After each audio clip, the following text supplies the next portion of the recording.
नमस्कार दोस्तों, स्वागत है आपका अपना ही यूट्यूब चैनल टुडे एग्जाम पर। दोस्तों, जैसा कि एसएससी के विभिन्न एग्जाम हेतु जो जीके जीएस की प्रैक्टिस सेट चलाई जा रही है, इस प्रैक्टिस सेट के तहत 19वीं वीडियो आप लोगों के लिए। इससे पहले हमने आपको 18 वीडियो प्रोवाइड करा दिया है। आशा करते हैं कि आप देखे होंगे और अपने तैयारी को एक नई दिशा दे रहे होंगे। देखिए दोस्तों, मैं जो भी कंटेंट आपको प्रोवाइड कराता हूँ, कंटेंट को पूरा वॉच किया कीजिए। पता नहीं कहाँ से कौन सी बात एग्जाम में आ जाए, क्योंकि मैं इधर उधर की बात नहीं करता, सिर्फ पढ़ाई की बात करते हैं और प्योरली एग्जाम बेस्ड क्वेश्चन ही लेकर के आते हैं। और एक वीडियो बनाने में 8 घंटे से 10 घंटे की मेहनत छुपी होती है, तो उनका थोड़ा कद्र किया कीजिए। चलिए शुरू करते हैं आज का ये वीडियो। और मैं बार बार यही बोलता हूं कि जिस प्रकार आप एनालिसिस में मुझे पसंद करते हो, अगर पढ़ाई के दिन से पसंद करो ना, तो फिर बात ही कुछ अलग होगा। ठीक है, चलिए शुरू करते हैं पहले प्रश्नों के साथ। पहला प्रश्न है, श्रुति बंदोपाध्याय का संबंध निम्नलिखित में से किस शास्त्रीय नृत्य से है? देखिए, एक क्वेश्चन के कई सारे फैक्ट होते हैं। जो बच्चे नए हैं उनके लिए बता दूं, फैक्ट को जरूर कवर कीजिएगा। और जो मैं मौखिक रूप से बताऊंगा इस पीडीएफ के अलावा, है ना, उनको भी जरूर ध्यान में रखिएगा, क्योंकि ये लिंकिंग क्वेश्चन होता है जो आपको क्वेश्चन याद रखने में मदद करती है। ठीक है, तो श्रुति बंदोपाध्याय का संबंध जो है ये आपका मणिपुरी नृत्य से है। किससे है? मणिपुरी नृत्य से है, तो इन्हें ध्यान रखेंगे। देखिए, शास्त्रीय नृत्य कितने होते हैं? 8 होते हैं। मणिपुरी मणिपुर का है, सत्रिया असम का है, भरतनाट्यम तमिलनाडु और कथक आपका उत्तर भारत या फिर यूपी का है। ठीक है, तो यहाँ पे राइट आंसर मणिपुरी हो जाएगा। तो श्रुति बंदोपाध्याय मणिपुरी के साथ जाएंगे। देखिए, श्रुति बंदोपाध्याय को मणिपुरी नृत्य के लिए 2020 में संगीत नाटक अकादमी पुरस्कार से भी सम्मानित किया जा चुका है, तो इन्हें भी ध्यान रखेंगे। इनके अलावा अगर मणिपुरी की प्रमुख शास्त्रीय नृत्य बात कर लेंगे और इस नृत्य से संबंधित जो आपका देवी देवता है इनको देखेंगे, तो राधा कृष्ण की जो है प्रेम प्रसंग को इस नृत्य में व्याख्यान किया जाता है। मणिपुरी नृत्य के कलाकार में आएंगे तो मैंने आपको क्लू बताया है, इसे याद रखने की क्या तरीके हैं कि जो भी सिंह सरनेम रहेगा। अब देखिए, सोनल मान सिंह है ना, तो ये इसके इस क्षेत्र से है ही नहीं। सोनल मान सिंह किस सेक्टर से है तो इसी सेक्टर से, लेकिन ये जो है थोड़ा सा, है ना, ये वाली मणिपुरी सेक्टर में नहीं है सोनल मान सिंह, ये आपका ओडिसी और भरतनाट्यम करती है, तो एक अपवाद है। बाद में की जो सिंह सरनेम है ना, ये 99.9% केस में जो है इन्हीं नृत्य से संबंधित होती है, यानी मणिपुरी से, है ना। यहीं पर आप देख लीजिए ना, गुरु विपिन सिंह, नल कुमार सिंह, गोपाल सिंह, इसके अलावा राजकुमार सिंह, अजित सिंह, ये सभी जो है, आतंब सिंह भी है एक, तो ये सभी के सभी जो है मणिपुरी नृत्य में आएंगे। इनके अलावा जो भी झावेरी सरनेम है, झावेरी बहनें हैं, है ना, तो झावेरी सरनेम इसमें भी आ जाते हैं, जैसे दर्शना, नैना, सुवर्णा, यहाँ पे लिखा भी गया है। इनके अलावा जो अभी नवीन कलाकार निर्मला मेहता का नाम रखेंगे, और जो देवी है उनमें कलावती देवी, बिंबावती देवी, है ना, ये सब भी जो है आपके मणिपुरी से संबंधित है ना। गुरु अमीबी देवी, है ना, चारू माथुर, और इसके अलावा एक और लिख लीजिए, अखम लक्ष्मी देवी का भी संबंध मणिपुरी नृत्य से ही होता है, तो इन्हें भी ध्यान रखेंगे। ठीक है, ये हाल फिलहाल के जो है प्राइज विजेता कलाकार हैं। इनके अलावा 8 शास्त्रीय नृत्य बता दिए, कुचिपुड़ी, कथक, मणिपुरी, सत्रिया, भरतनाट्यम, मोहिनीअट्टम, कथकली और ओडिसी। इनमें सभी की स्टेट आपको पता होना चाहिए। कुचिपुड़ी आंध्र प्रदेश का है, कथक नॉर्थ इंडिया का है, मणिपुरी मणिपुर का है, सत्रिया असम का है, भरतनाट्यम तमिलनाडु का है, मोहिनीअट्टम केरला का है, कथकली केरला का है, ओडिसी ओडिशा का है।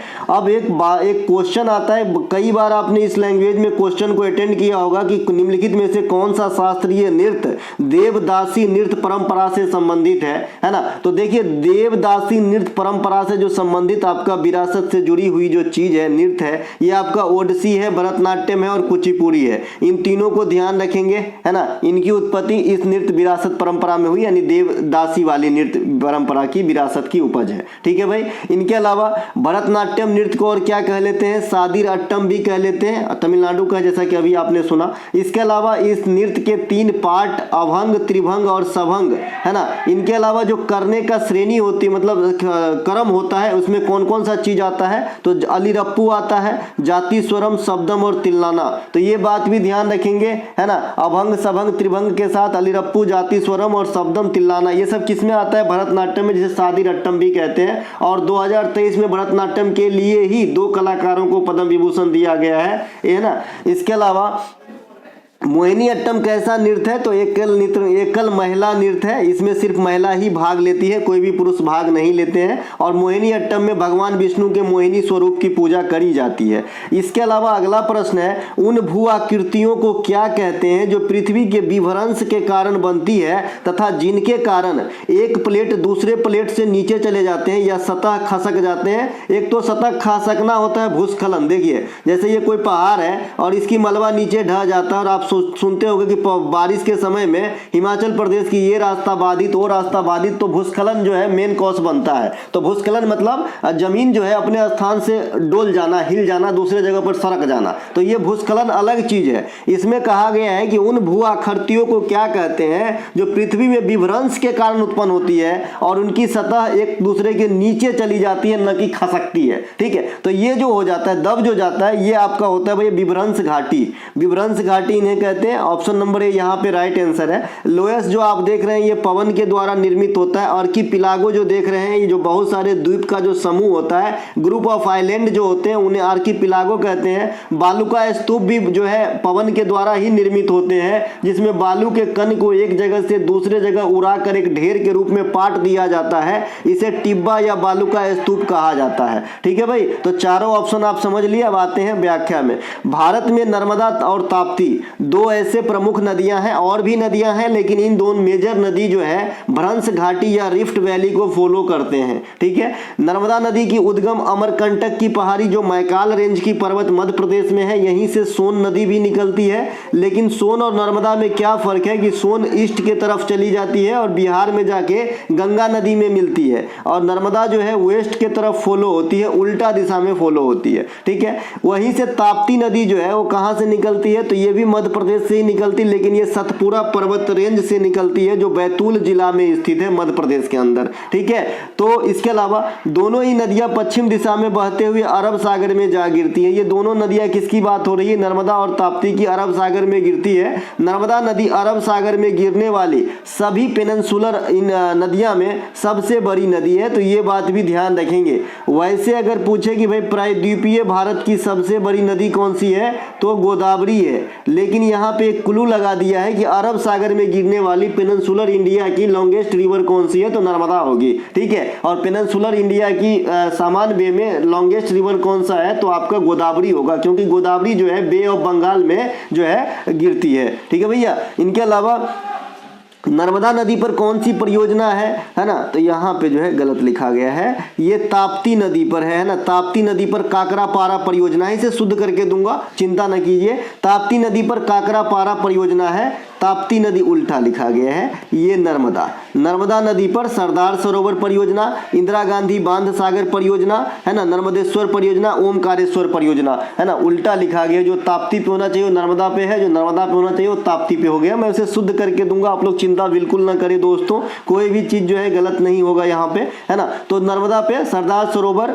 इंदिरा गांधी बांध सागर परियोजना, नर्मदेश्वर परियोजना, ओमकारेश्वर परियोजना, ये सब स्थित है। ठीक है, इनके अलावा नर्मदा और ताप्ती दोनों ही नदियां क्या करती है? डेल्टा का निर्माण नहीं करती है। हाँ, नहीं भी कहा हमने, नहीं करती है मतलब नहीं बनाती है। ठीक है, डेल्टा की जो आकार होती है वो किस शेप में होती है? तो त्रिकोणीय शेप में होती है। किसकी उपज है? नदी की उपज है। डेल्टा गड्ढा ये सब किसकी है? नदी की उपज है भाई। दुनिया की सबसे बड़ी डेल्टा कौन सी है? सुंदरबन डेल्टा। इसे अन्य नाम से क्या जानते हैं? गंगा ब्रह्मपुत्र डेल्टा भी कहते हैं। भारत के पश्चिम बंगाल और बांग्लादेश तक फैला हुआ है आपका क्या? सुंदरबन डेल्टा। सुंदरबन डेल्टा की प्रमुख विशेषता क्या है? यहाँ पे सुंदरी की वृक्ष पाई जाती है। अलग से क्वेश्चन 2000 बार आपके SSC GD SSC MTS वगैरह में पूछा गया, दिल्ली पुलिस में भी पूछा गया था।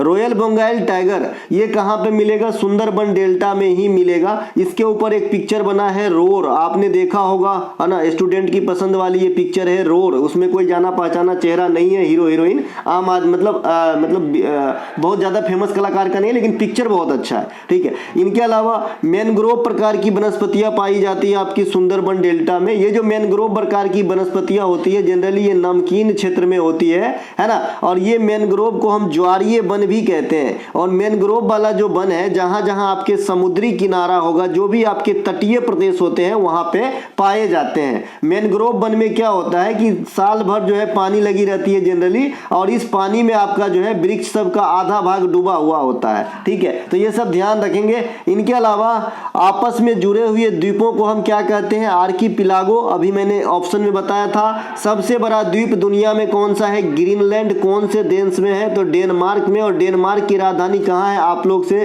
आंसर चाहता हूं। इसके अलावा सबसे बड़ा नदी द्वीप रिवर जो आइलैंड है ये माजुली है, ये असम इंडिया में है। सबसे बड़ा द्वीपीय समूह वाला देश इंडोनेशिया है। इंडोनेशिया की नई राजधानी पूछी जा सकती है, नूसंतारा बना है, पहले जकार्ता हुआ करता था। इनके अलावा नदी द्वारा बनाया गया आकृति में आएंगे तो गौर जो होता है, भी शेप की घाटी होती है, विसर्प होती है, ये सब नदी के द्वारा। गड्ढा भी लिख लीजिएगा, गड्ढा भी एक प्रकार का तो शेप ही है ना भाई, तो गड्ढा भी लिख लीजिएगा, ये नदी के द्वारा बनाया गया है। ठीक है, इनके अलावा हवाओं द्वारा, हवाओं है ना द्वारा निर्मित क्या क्या होता है? बालू का स्तूप क्या होता है या टिब्बा कहते हैं। मैंने अभी अभी बता दिया कि भाई हवा के द्वारा बालू के छोटे छोटे कण को उड़ा के ले जाया जाता है एक जगह से दूसरे जगह, और दूसरे जगह जो छोटी छोटी ढेर आपका बन जाता है बालू का, उसे बालू का स्तूप या टिब्बा कहा जाता है। एक्चुअली ये स्तूप शब्द जो बौद्ध धर्म के अंत्येष्टि का जो हित वाला मतलब अंत्येष्टि या फिर उनके हित के जो वस्तु होती है उन्हें संरक्षित रखने की जगह होती है स्तूप, है ना, तो वहां से लिया गया है। ये लोइस भी जो है ये भी आपका हवा से निर्मित आपका भू आकृति है। इनके अलावा प्रमुख बीओडी परीक्षण में डी का पूर्ण रूप क्या है? देखिए बीओडी परीक्षण होता है, किस लिए होता है? जल में घुले हुए ऑक्सीजन का पता लगाने या फिर जल का प्रदूषक लेवल का पता लगाने कि ये जल किस स्थिति तक खराब हो चुकी है। तो उसको हम कैसे पता करते हैं? उसमें घुले हुए ऑक्सीजन की मात्रा को मापकर। तो ये बीओडी परीक्षण में ओ क्या होता है? तो ओ का सॉरी डी पूछा है यहाँ पे, तो डी का मतलब दादा यहाँ पे डिमांड होता है। क्या होता है? डिमांड होता है। डिपॉजिट, ड्राफ्ट और डाइवर्ट नहीं होता है, डिमांड होता है ना। इसके अलावा बीओडी बायो का जो पूरा फुल फॉर्म अगर बात करेंगे तो बायोलॉजिकल ऑक्सीजन डिमांड है। परीक्षण जल प्रदूषण को मापने के लिए करी जाती है। एक ईसीजी होता है और एक ईईजी होता है, ये दोनों चेकअप होता है चिकित्सा क्षेत्र में। तो जहां सी है ये कार्डियो शब्द से लिया गया है, सी, और ये कार्डियो का मतलब होता है हमारा हार्ट, हार्ट इस प्रकार का। इसके अलावा ईईजी ये जो है आपका ये ब्रेन से संबंधित है, हमारा ब्रेन कुछ इस प्रकार से रहता है ना, तो ये ध्यान रखेंगे। तो ईसीजी का फुल फॉर्म और ईईजी का फुल फॉर्म, तो ईसीजी को हम कहते हैं इलेक्ट्रोकार्डियोग्राम और ईईजी को कहते हैं इलेक्ट्रोइंसोफिलियोग्राम। ठीक है भाई, ध्यान रखेंगे। ये आपका हार्ट को चेकअप करता है डिजिटली, और ये अपना माइंड को चेकअप करता है कि भाई काम कर रहा है कि नहीं या फिर क्या विकार है, ये भी डिजिटली चेक करने की पद्धति है। आईसीयू क्या होता है? आपने अस्पताल में देखा होगा, इंटेंसिव केयर यूनिट होता है। जब जरूरत से ज्यादा ही कोई तीव्र स्थिति गंभीर हो, है ना, तो इनको आईसीयू में एक स्पेशल केयर यूनिट में रखा जाता है। आईवीएफ क्या होता है? ये भी चिकित्सा से जुड़ा हुआ शब्द है। In vitro fertilization, in vitro का मतलब होता है बाहर, है ना, तो जो आपका निषेचन होता है आपका टेस्ट ट्यूब बेबी में, ये निषेचन बाहरे में होता है, फिर प्रतिस्थापन मादा के शरीर में होती है। ठीक है, इनके अलावा HYV हाई यील्डिंग वेराइटी, ये हरित क्रांति या फिर जो आपका उन्नत किस्म के बीज होते हैं उनसे जुड़ा हुआ शब्द है। ठीक है, हाई यील्डिंग वेराइटी। इनके अलावा ICC one day cricketer of the year 2023 किसे चुना गया है? इस क्वेश्चन को मैं यूपीपी से कॉपी किया हूं क्योंकि ये जानना आपको जरूरी है, और मैं बार बार समझा रहा हूं फिर भी बच्चे नहीं समझ रहे हैं कि मैं जो वीडियो आपको देता हूं वो सब वॉच कीजिए, भले थंबनेल किसी भी नाम से हो, क्योंकि मैं कंटेंट सिर्फ वही दूंगा जो एग्जाम में आती है ना। तो अगर वॉच करते होते तो दिखता, है ना। मैं जानता हूं कि 62-63 हजार बच्चे में से सिर्फ एनालिसिस का इंतजार करते हैं मैक्सिमम, और पढ़ने वाले मेरे पास 1,500 से 2,000 है, वो भी नहीं देख रहे हैं सारे के सारे, नहीं तो 2,000 व्यू नहीं आते। ठीक है, और लाइक तो बिल्कुल ही नहीं करते, आत्मा को दबा लेते हैं। अब मैं जानता हूं कि अच्छा लगता है कंटेंट, लेकिन लाइक नहीं करेंगे, अरे इसका लाइक बढ़ जाएगा, है ना। कोई बात नहीं। ICC one day cricketer of the year 2023 किसे चुना गया? विराट कोहली को। ठीक है भाई, विराट कोहली को। आईसीसी पुरुष क्रिकेटर ऑफ द ईयर कौन है भैया? PAT Cummins. जो देखिए एक तो होता है कि ओडीआई के लिए अलग से चुना जाता है, T20 के लिए अलग से, इमर्जिंग के लिए अलग से, वो ओवरऑल होता है। तो जो ओवरऑल आईसीसी के लिए जो चुना गया है, आईसीसी ने ओवरऑल क्रिकेट में चुना है, ये सबसे टॉप पे है पैट कमिंस। तो जो ओवरऑल के लिए चुना जाता है उसे सर गारफील्ड सोबर्स अवार्ड दिया जाता है। तो कल हो के अगर आपसे एग्जामिनर पूछे कि 2023 के लिए सर गारफील्ड सोबर्स अवार्ड किसे दिया गया है, तो पैट कमिंस को बोलिएगा, ये पैट कमिंस वही है जो वर्ल्ड कप 2023 में ऑस्ट्रेलियाई टीम की अगुवाई किए थे। शुरुआती के 2 मैच हारने के बाद अंत तक जीतने तक फाइनल तक हारा ही नहीं और फाइनल ले गया, ठीक है, 6ठी बार। इसके अलावा ICC test cricketer of the year Usman Khawaja को बनाया गया है, उस्मान ख्वाजा को मिला है, माफ कीजिएगा। आईसीसी 2023 महिला क्रिकेटर लगातार दूसरी बार नेट स्कैबर ब्रंट, है ना, ये इनको जो लेडीज में ओवरऑल चुने जाते हैं आईसीसी के द्वारा क्रिकेटर, उनको रसेल फ्लिंट अवार्ड दिया जाता है। इस प्रकार से नाम है भाई, हे वाला, ठीक है। इनके अलावा आईसीसी महिला one day cricketer of the year 2023 चमारी अट्टापट्टू श्रीलंकन है, क्योंकि आप जानते हैं मवर्न अट्टापट्टू भी श्रीलंकन एक भूतपूर्व कैप्टन था। इनके अलावा ICC T20 cricketer of the year 2023 फिर से सूर्य कुमार यादव, पिछले बार भी यही थे, इस बार भी यही है। इनके अलावा मतलब पिछले बार करने का मतलब क्या, 2022 के लिए, है ना। ICC emerging men's cricketer of the year 2023 Rachin Ravindra है। ये रचिन रविंद्र चेन्नई के नहीं है, ये रचिन रविंद्र न्यूजीलैंड की तरफ से खेलते हैं। और वर्ल्ड कप में आपने देखा कि अगर न्यूजीलैंड के हिस्से में 2 मैच और आता तो मुझे लगता है कि जो गोल्डन बैट आपका विराट कोहली को मिला, ये कहीं रचिन रविंद्र को न मिल जाता, क्योंकि ये भी 650 के करीब जो है रन बना चुके थे मेरे भाई। उसके बाद इनका मैच ही खत्म हो गया। बैड लक है न्यूजीलैंड और साउथ अफ्रीका का, इतने धाकर होते हुए भी कभी वर्ल्ड कप के फाइनल तक भी जाते, मतलब जीतते नहीं, है ना। इनके अलावा ICC T20 cricketer of the year महिला 2023 हेली मैथ्यूज, तो इन्हें भी ध्यान रखेंगे, सेमीफाइनल में तो लगभग जगह बना लेता है ये। T20 महिला में हेली मैथ्यूज है। इनके अलावा मांग में कमी और आपूर्ति में वृद्धि, देखिए मांग में हो गई कमी, है ना, आपूर्ति में हो गई वृद्धि, है ना। आपूर्ति मतलब समझ, सप्लाई, है ना। तो आपूर्ति में वृद्धि, तो संतुलन कीमत पर क्या प्रभाव पड़ता है ना। तो आप ऑप्शन देख लीजिए। अनिश्चित रिजल्ट है, संतुलन में कोई फर्क नहीं पड़ेगी, संतुलन मूल्य बढ़ जाएगा, संतुलन मूल्य घट जाएगा। इसका आंसर है ऑप्शन नंबर डी, संतुलन मूल्य घट जाएगा, संतुलन मूल्य घट जाएगा। भैया अब देखिए, सामान पहले से था आम था 5 कुंटल मार्केट में, खरीदने वाला 5 गो आदमी, है ना, 5 कुंटल और आ गया कहीं से, और भी सप्लाई बढ़ गई, आपूर्ति और बढ़ गई, तो क्या होगा, संतुलन कीमत जो है घटेगा नहीं। देखिए इकोनॉमिक्स का टर्म जो है आराम से सोचिए तभी आपको समझ आएगा। किताबी भाषा में जाएंगे, ऐसे ऐसे लैंग्वेज, ऐसे ऐसे भाषा का यूज होता है कि आप खा जाएंगे, है ना। इसीलिए अपने ऊपर लेके सोचने का, कोई भी इकोनॉमिक्स टर्म का, जैसे आप लाभ हानि के क्वेश्चन मैथ में सॉल्व करते हैं जनरली, कुछ ऐसे टर्म है, शब्द है जो सोचने से काम नहीं चलता, मैं मानता हूं, लेकिन मैक्सिमम चल जाता है, ठीक है। मांग में परिवर्तन की कीमत सापेक्ष होती है ना। मांग में जो है परिवर्तन की कीमत सापेक्ष मतलब क्या समझे, मांग और जो आपूर्ति होती है उसी के सापेक्ष तो कीमत तय होती है ना। कम आएगा सप्लाई तो जो है मांग, दाम बढ़ जाएगा, है ना। सप्लाई ज्यादा आ रहा है, दाम घटेगा, मांग बढ़ेगा, मांग जब बढ़ जाएगा तो दामों बढ़ जाएगा, है ना। तो ये सब जो है मांग के नियम से अनुसार आप अगर अच्छे से समझेंगे तो समझ जाइएगा। इसके अलावा किसी वस्तु की मूल्य घटने पर मांग बढ़ जाती है और मूल्य बढ़ने पर मांग घट जाती है, तो मांग का नियम सीधा कहता है। जो आपका मांग का नियम दिया था ये एडम स्मिथ ने 1776 में दिए थे।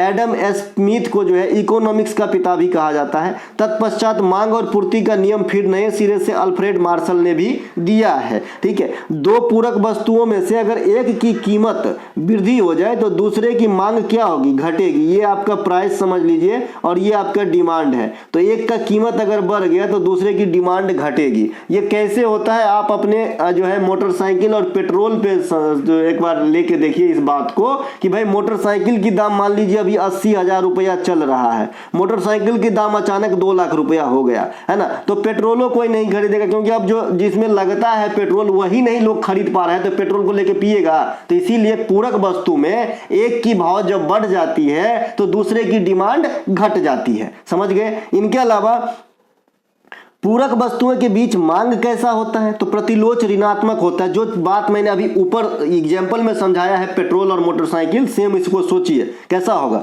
इनके अलावा मांग के नियम के अनुसार वस्तुएं अपनी समान स्थिति, कीमत तथा मांग के बीच नकारात्मक संबंध दर्शाती है ना। इनके अलावा एडम स्मिथ कहाँ के रहने वाले थे, आजकल ये भी बड़े ट्रेंड में चलते हैं कि कोई सा भी फेमस हस्ती का नाम पूछ देते हैं और पूछते हैं कि ये किस देश के रहने वाले थे। अभी आपने पिछले MTS के एग्जाम में देखे होंगे कि जो हरित क्रांति के पिता है डॉक्टर नॉर्मन बोरलॉग, उनके बारे में पूछा था कि कहाँ के रहने वाले हैं। ठीक है भाई, तो ये आपका स्कॉटलैंड के हैं। एडम स्मिथ स्कॉटिश है और अर्थशास्त्र का पिता कहलाते हैं और वेल्थ ऑफ नेशन नामक जो है इनके प्रमुख पुस्तक हैं। ठीक है भाई, इनके अलावा पोलो खेल के मैदान की लंबाई और चौड़ाई कितनी होती है ना, what is the length and width of the polo playing field, तो ये होता है भाई कितना 270, 250, 270, 180, 270, 200, 180, 150। इसका राइट आंसर हो जाएगा ऑप्शन नंबर बी, 270 बाय 180 होता है आपका पोलो, है ना।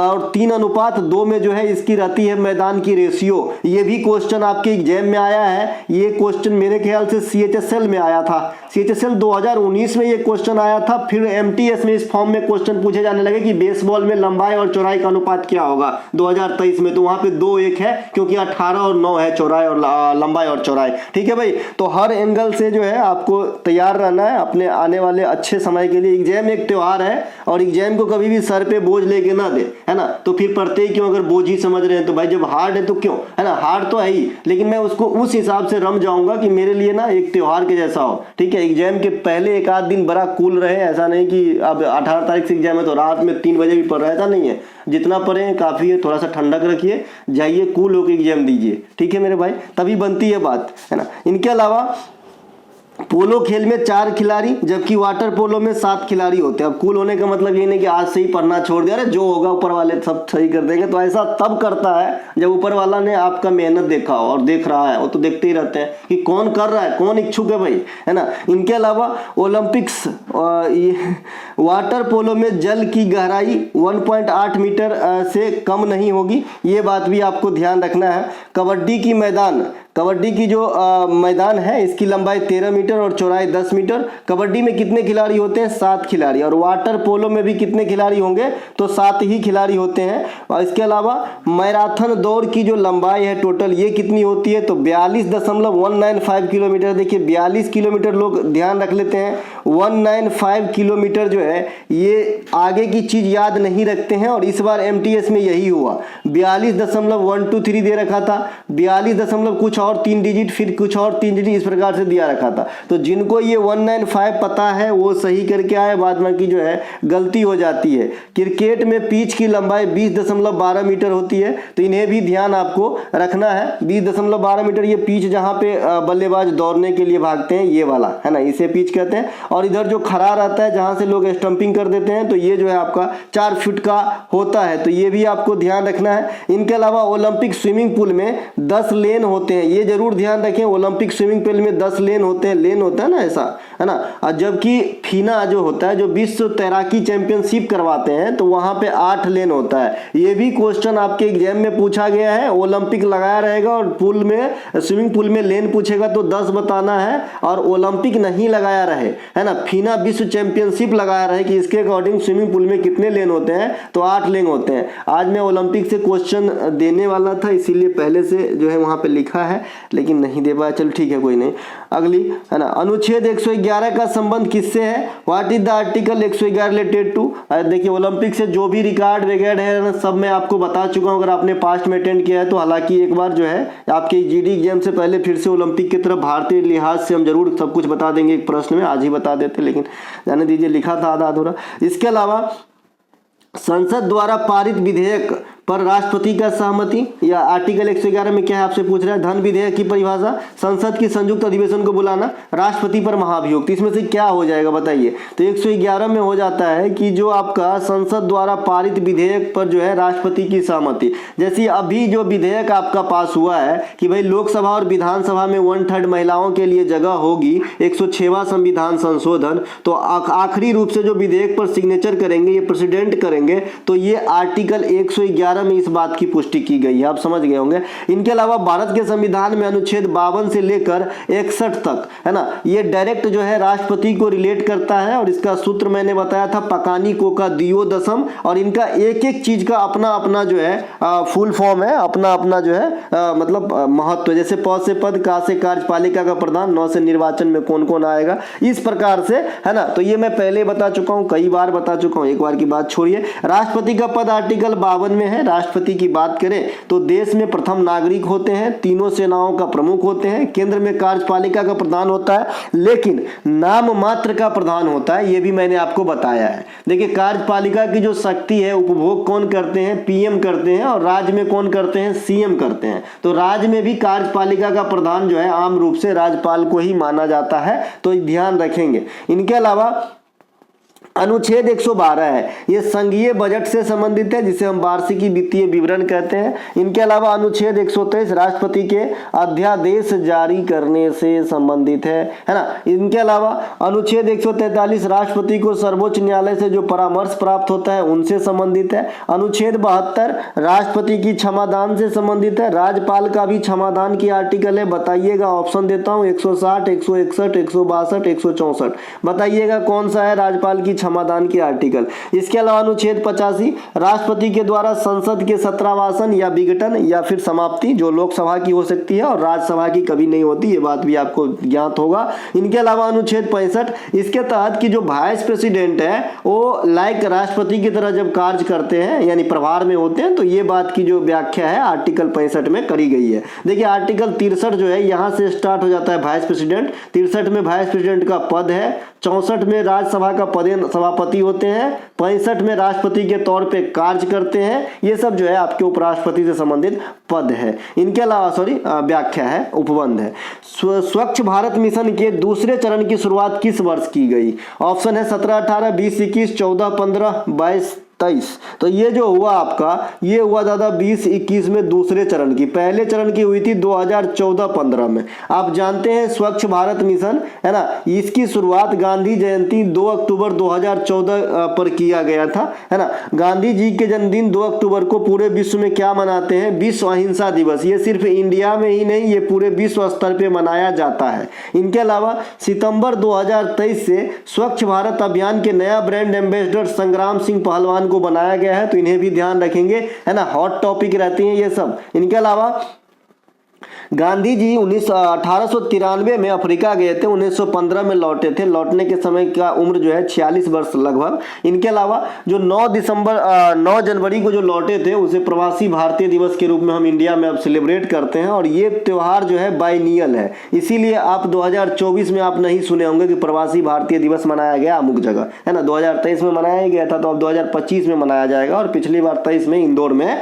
मनाया गया था। 2023 में प्रधानमंत्री विश्वकर्मा योजना जो है आपको कारीगरों के लिए लॉन्च किया गया। इसमें 2 लाख रुपए की जो है लोन प्रोवाइड कराई जाती है, कम रकम मतलब ब्याज दर पर। जो कारीगर मतलब बढ़ई हो गया, सोनार वगैरह हो गए, है ना, इनको। इनके अलावा प्रधानमंत्री किसान सम्मान निधि योजना, प्रधानमंत्री मुद्रा योजना, प्रधानमंत्री उज्ज्वला योजना, बेटी बचाओ बेटी पढ़ाओ, प्रधानमंत्री, है ना, और भी जनधन योजना, है ना, प्रधानमंत्री जो भी आपके योजना है, उड़ान योजना, तो उन सब योजना को थोड़ा बहुत देख लीजिएगा। उजाला योजना है कि लीडी वाला, है ना, ये सब थोड़ा बहुत जरूर ध्यान रखें, है ना। इनके अलावा गोविंद सागर जलाशय जो मानव निर्मित जलाशय है, हिमाचल प्रदेश में कहाँ स्थित है? अब स्टेट तो दे दिया है, जगह पूछ रहा है। तो ये जो गोविंद सागर जलाशय है ये हिमाचल प्रदेश के बिलासपुर में है। आपको याद होगा कि 2023 में मोदी साहब ने एक एम्स का भी आपका जो है उद्घाटन किया था, तो ये हिमाचल प्रदेश के 2022 में, माफ कीजिएगा 2022 में किए थे। तो ये आपका कहाँ पे किए थे?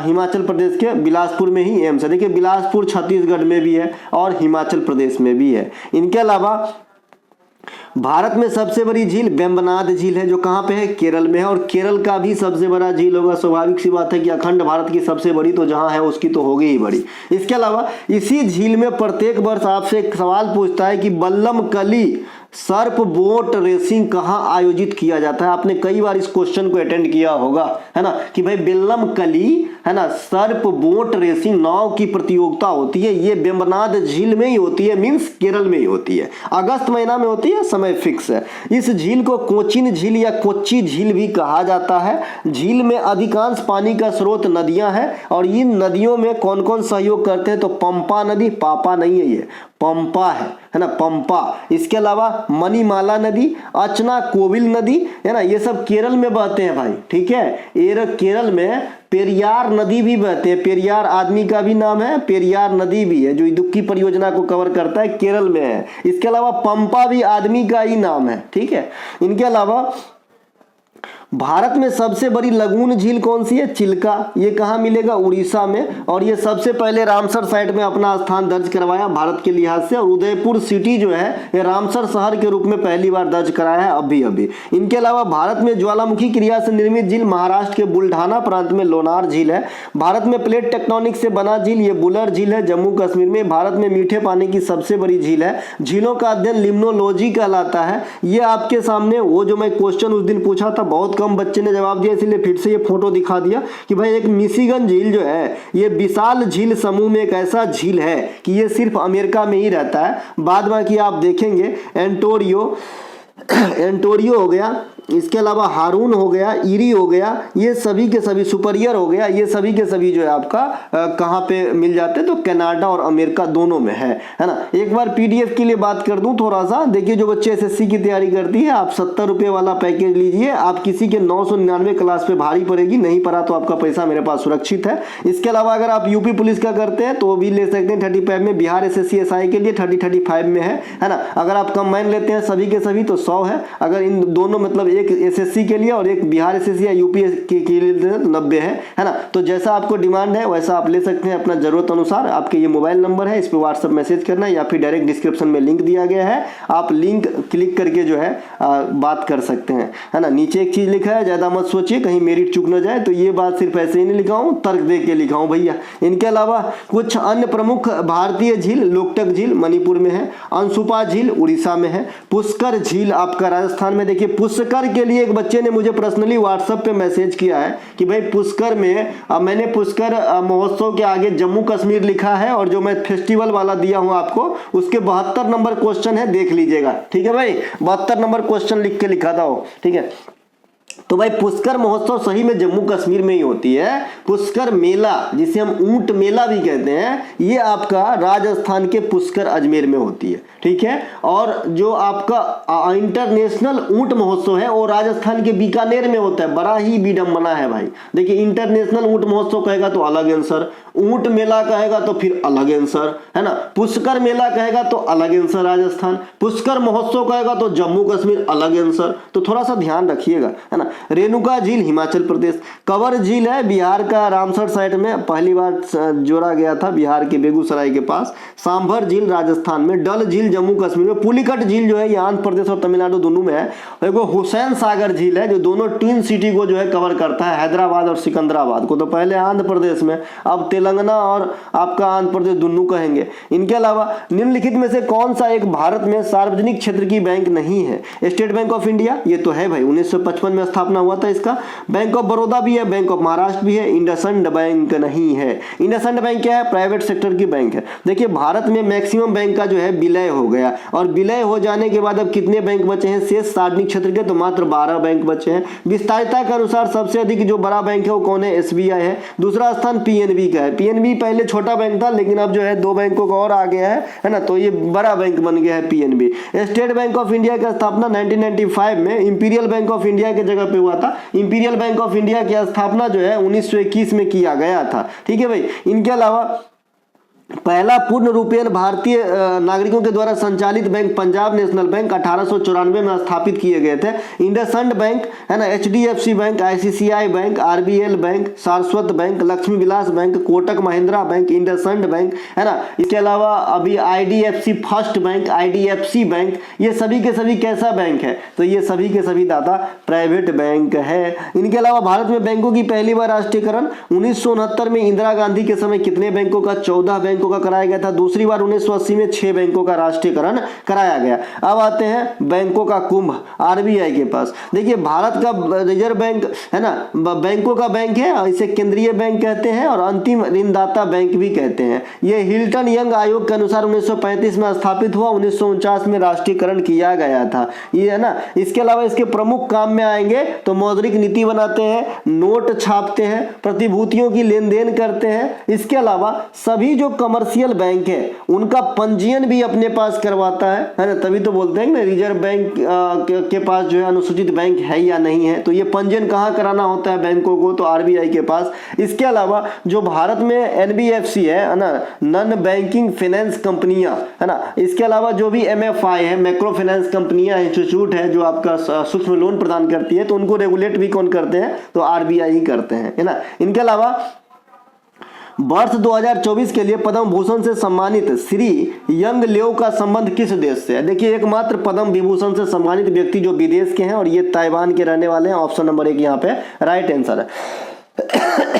वर्ष 2024 में कुल कितने पद्म अवार्ड दिए गए? 132 है ना, 5, 17 और 110, 5 पद्म विभूषण, 17 भूषण और 110 जो है श्री। इसके अलावा 2024 के लिए 17 पद्म विभूषण अवार्डी में है ना एकमात्र विदेशी यंग ली जो आपके ताइवान के हैं। व्यापार क्षेत्र में दिया गया है। ताइवान का प्राचीन नाम फॉर्मोसा है। बहुत सारे देश के प्राचीन नाम आपसे पूछ लेता है, फॉर्मोसा ताइवान का है। श्याम पूछता है थाईलैंड का। इसके अलावा म्यांमार का बर्मा है ना, श्रीलंका का सिलोन, ये सब पूछा जाता है। इसके अलावा 2024 में 5 पद्म विभूषण वाले जो अवार्डी हैं बिंदेश्वर पाठक, एम वेंकैया नायडू है ना, पद्मा सुब्रमण्यम, बैजंती माला और चिरंजीवी।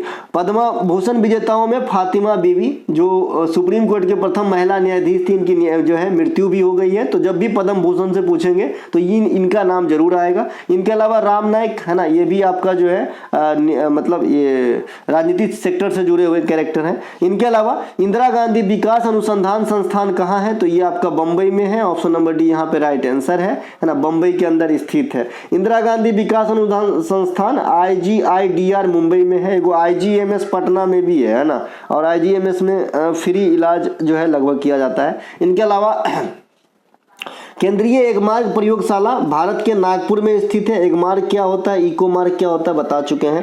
वन अनुसंधान संस्थान कहाँ पे है? देहरादून में है। वन अनुसंधान ONGC का मुख्यालय भी देहरादून में ही आपको मिलेगा।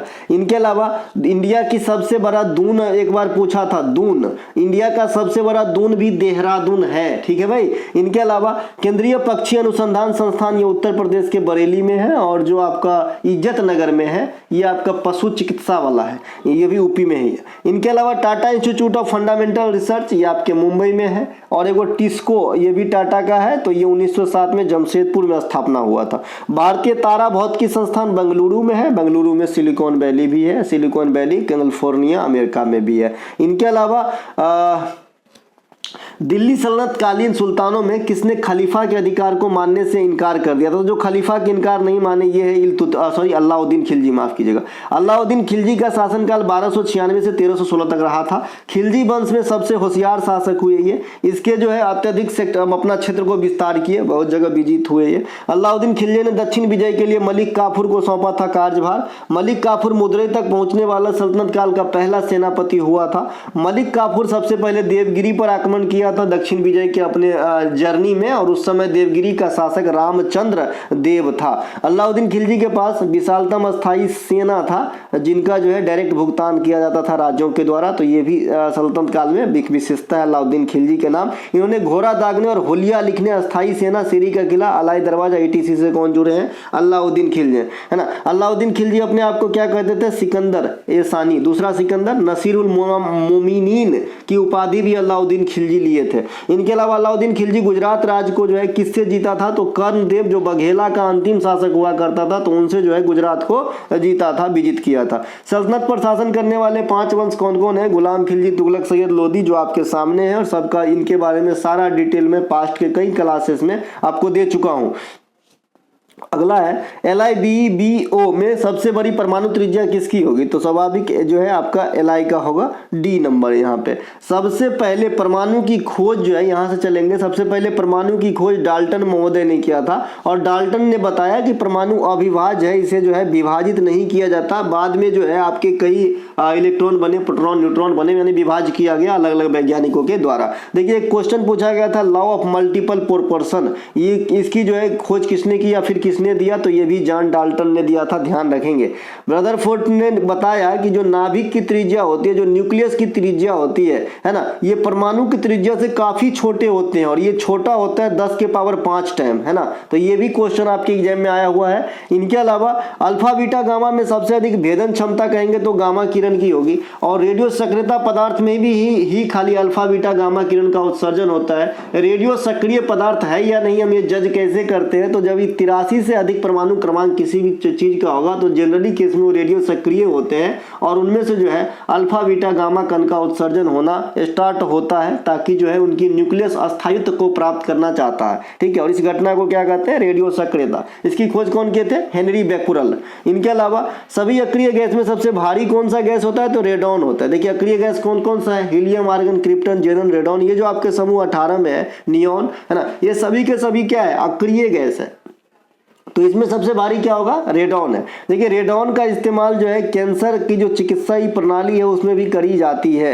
इनके अलावा आधुनिक आवर्त सारणी में से सबसे अंतिम समूह में रखा गया है आपके जो अक्रिय गैस है, इनर्ट गैस है, जिसे नोबेल गैस भी कहते हैं। इससे न किसी से लेना न किसी से देना, है ना। इनके अलावा सबसे हल्की गैस जो आवर्त सारणी में यह हाइड्रोजन है। हाइड्रोजन का परमाणु क्रमांक 1 होता है, इसमें प्रोटॉन की संख्या भी 1 होता है ना। इनके अलावा हीलियम गैस का उपयोग गोताखोरों के द्वारा करी जाती है, वायुयान के टायर में भरी जाती है, अस्पताल में ऑक्सीजन के साथ इस्तेमाल हो सकती है। ये सब हीलियम गैस की उपयोगिता है, इन्हें ध्यान रखेंगे। हाइड्रोजन को हम भविष्य का ईंधन भी कहते हैं क्योंकि ये ज्वलनशील गैस है, कहीं ना कहीं लिखा होगा, यहाँ लिखा है, ठीक है। आपके सामने आवर्त सारणी है, इसे जरूर आप कई बार देखे होंगे मेरे साथ और कई बार खुद के आपके बुक में देखे होंगे। इसे देखना बहुत जरूरी है, यहाँ से बहुत सारे क्वेश्चन आते हैं। सबसे पहले तो इसके भाग के नाम से आते हैं कि भाई इस समूह को क्या कहते हैं, इसे क्या कहते हैं।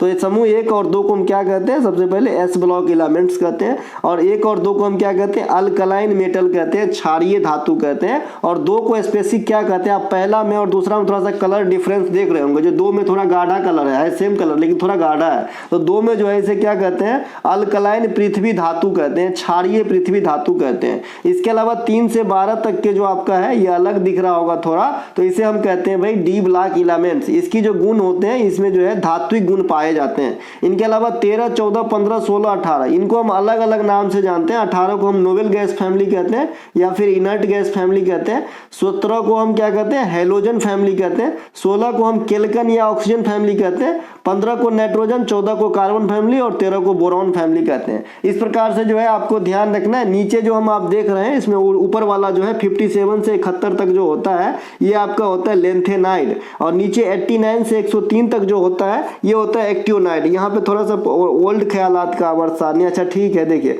यहाँ पर भी सेम कलर है ना, तो यहाँ से पकड़ेंगे 89 से और यहाँ पे पकड़ेंगे हम 57 से, ठीक है मेरे भाई। इनके अलावा आवर्त सारणी में अंतर विभेद बता दिए थे। मेंडेलीव और जो आपका मोस्ले में क्या विभाग मतलब अंतर विभेद है, क्या जो है बेसिकली डिफरेंस है, सब बता दिए हैं।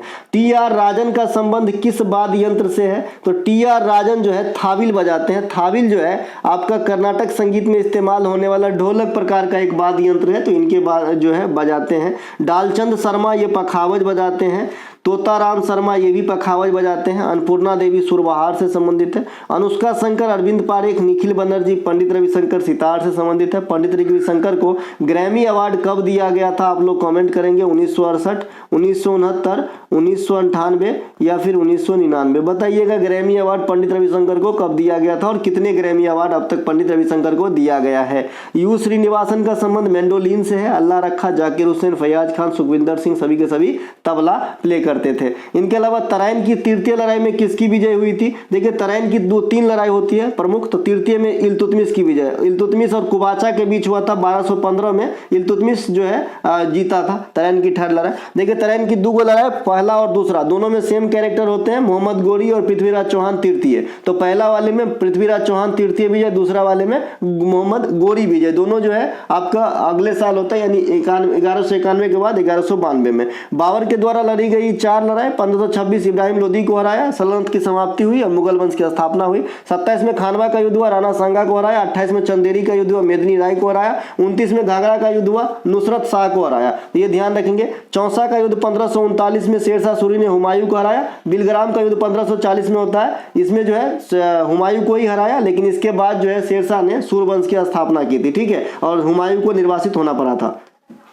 इसके अलावा जो है तालीकोटा का युद्ध ये 1565 में हुआ था, है ना। और इसी युद्ध के उपरांत जो है विजयनगर साम्राज्य का पतन स्टार्ट हुआ था। प्रसिद्ध बक्सर का युद्ध 1764 में हुआ था। हेक्टर मुनरो थे अंग्रेज की तरफ से, और इधर मुगल बादशाह बंगाल का नवाब और अवध के नवाब की सेना थी। पलासी का युद्ध 1757 में हुआ था, रॉबर्ट क्लाइव और सिराजुद्दौला के बीच में हुआ था। इसी के बाद इलाहाबाद की संधि जो है ये आपके बक्सर युद्ध के बाद हुआ था 1765 में, लेकिन किसके किसके बीच हुआ था, क्लाइव और आपका जो है मुगल बादशाह शाह आलम द्वितीय के बीच। इनके अलावा 1843 में दास प्रथा का अंत किस गवर्नर के काल में, तो ये हुआ लॉर्ड एलनबरो के काल में, ठीक है। लॉर्ड एलनबरो का कार्यकाल 1842 से 1844 तक रहा था, इसी के काल में दास प्रथा की अंत हुई। इसके अलावा 1843 में सिंध को विलय किया गया। देखिए वो राज हड़प नीति जो है स्पेशली चलाया गया, तो राज हड़प नीति डलहौजी के काल में बाद में आया, जिसमें आपका सबसे पहले 1848 में सतारा को मिलाया गया था, और ये 1843 में एलनबरो के समय पंजाब के जो सिंध प्रांत है उनको मिलाया गया था ब्रिटिश साम्राज्य में। तो दोनों बात अलग अलग है, ठीक है भाई।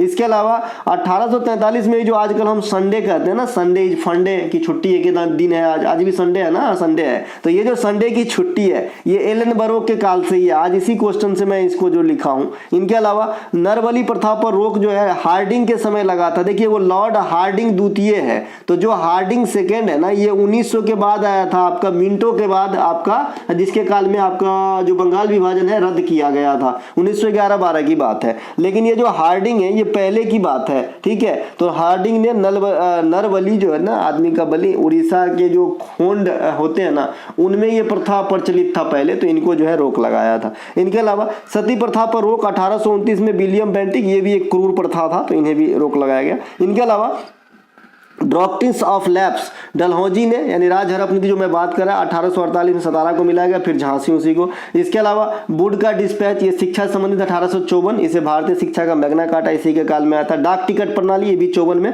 डलहौजी के काल में ये सभी घटनाएं थी। सबसे इंपॉर्टेंट भारतीय रेल 1853। इनके अलावा 1857 के विद्रोह के समय कौन थे जो है गवर्नर, कैनिंग, और ये चल के आगे प्रथम वायसराय बना, है ना। इन्हीं के काल में जो भारतीय दंड संहिता 1861 है ना, इन्हीं के काल में रिलीज हुआ था। कौन भैया, Canning.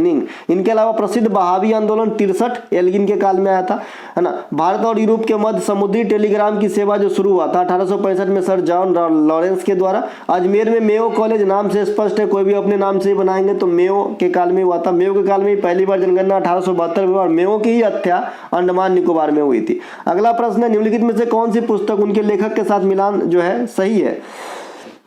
Vikram Seth and equal music, यही सही है भाई, आगे क्यों चलूं। चलिए, Sachin Tendulkar playing to win, ये तो playing to win Saina Nehwal की है। अमिताभ घोष जफरनामा, जफरनामा गुरु गोविंद सिंह की है। ताहिरा कश्यप अनफिनिश्ड, अनफिनिश्ड की लेखिका प्रियंका चोपड़ा है। तो पहलू का मैच सही है, बाद बाकी गलत है। ऑप्शन नंबर ए यहाँ पे राइट आंसर है। An equal music, a suitable boy, a suitable girl, the golden gate, ये सभी के सभी पुस्तक जो है आपका कहाँ, विक्रम सेठ का है। सचिन तेंदुलकर की पुस्तक playing it my way, playing to win जो है ये साइना नेहवाल की है। जफरनामा के लेखक गुरु गोविंद सिंह है। Jungle Nama, the river of smoke, the living mountain, hungry tide, smoke and ashes, ये सभी के लेखक अमिताभ घोष से कल भी बात किया था हम कि स्मोक एंड एसेज जो है न्यू सीरीज की पुस्तक है, ध्यान रखिएगा। अनफिनिश्ड के लेखिका प्रियंका चोपड़ा जोनास है। द क्रैंकिंग कोड के लेखक आयुष्मान खुराना है, पानी दा वाला गीत जो गाए हैं। The seven scenes of being mother Tahira Kashyap की पुस्तक है, जो आयुष्मान खुराना की मतलब बीवी है, मतलब क्या बोलते वाइफ है। एस अगेंस्ट ओड, ये सानिया मिर्जा की पुस्तक है। इनके अलावा माइंड मास्टर विश्वनाथ आनंद साहब का 4 स्टार डेस्टिनी, भूतपूर्व सेना प्रमुख MM नरवणे साहब की पुस्तक है। अंबेडकर ए लाइफ, शशि थरूर की पुस्तक है। An unsuitable boy, unsuitable boy है ना, फिट नहीं बैठने वाला, करण जौहर की है। ए पोएम ए डे 365, ये पुस्तक गुलजार की है। गुलजार की आप जानते हैं हिंदी सिनेमा गुलजार का एक अलग स्थान है। गुलजार का ओरिजिनल नाम है संपूर्ण सिंह कालरा। जब भाई बप्पी दा इनका पूछ सकता है तो इनका नहीं पूछ सकता है, तो आने वाले दिन में इसीलिए मैं बता दिया कि इनका ओरिजिनल नाम भी ध्यान रखिएगा, संपूर्ण सिंह कालरा है। और इस बार जो है प्यारे लाल को भी पद्म अवार्ड दिया गया, जो लक्ष्मीकांत प्यारे लाल होते हैं ना, उसमें से प्यारे लाल को दिया गया, लक्ष्मीकांत को नहीं दिया गया भाई, ठीक है। तो ये थे आज का प्रैक्टिस सेट का वीडियो। अगर आपको अच्छा लगा तो लाइक करें, शेयर करें अपने और अपने को साथ, जो पढ़ते हो, जो तैयारी करते हो कम्पिटिटिव एग्जाम की, है ना। सिर्फ काम की बात होती है, कोई भी अगर मेरे ख्याल में अगर आप मेरे वीडियो को 50 मिनट देते हैं तो मेरे ख्याल में 5 घंटे की पढ़ाई तो होती ही होगी, है ना। इसमें से अगर आपने 70% भी याद रख लिया और PDF के साथ रिवीजन करके अगर पूरा ही कर लिया, तब तो फिर तो और बल्ले बल्ले हो जाते हैं। तो अगर आप PDF के संबंधित जानकारी कोई भी प्राप्त करना चाहते हैं, डिस्क्रिप्शन में लिंक है, आप क्लिक करके व्हाट्सएप मैसेज करें, आपको जानकारी दे दी जाएगी। जय हिंद दोस्तों।